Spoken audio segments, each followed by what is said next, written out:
शांत निवास में पार्वती एकाकी हैं। एक गहन अकेलापन उनकी दिव्य उपस्थिति पर छाया डाल रहा है। एक बच्चे के लिए तरसती पार्वती अपनी रूप से पृथ्वी का सार इकट्ठा करती है। उसका चेहरा दृढ़ संकल्प से भरा हुआ है। दिव्य ध्यान के साथ वह पृथ्वी को एक युवा लड़के का रूप देती है, अपनी रचना में जीवन फूंकती है। लड़का हिलता है, उसकी आंखें एक नई दुनिया के लिए खुलती हैं, क्योंकि पार्वती उसे गणेश नाम देती है। माता पार्वती के निवास पर गणेश बढ़ते हैं।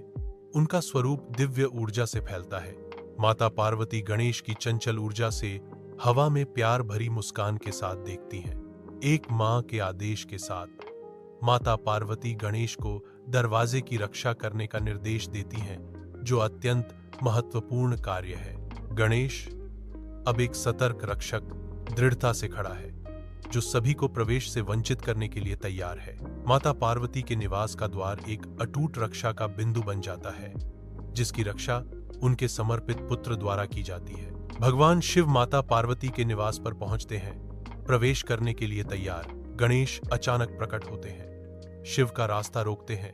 उनका भाव दृढ़ है। क्रोध से शिव की आंखें जलती हैं, क्योंकि वह अडियल गणेश का सामना करते हैं। शिव और गणेश के बीच एक भयंकर लड़ाई छिड़ जाती है। वीरान युद्ध के मैदान में भगवान शिव और गणेश एक भयंकर और पृथ्वी को हिला देने वाले संघर्ष में लगे हुए हैं। क्रोध से भरे हुए शिव विनाशकारी प्रहार करने की तैयारी में अपना त्रिशूल ऊंचा उठाते हैं। अंतिम निर्णायक प्रहार के साथ शिव त्रिशूल को नीचे लाते हैं। गणेश का सिर उसके शरीर से अलग हो जाता है।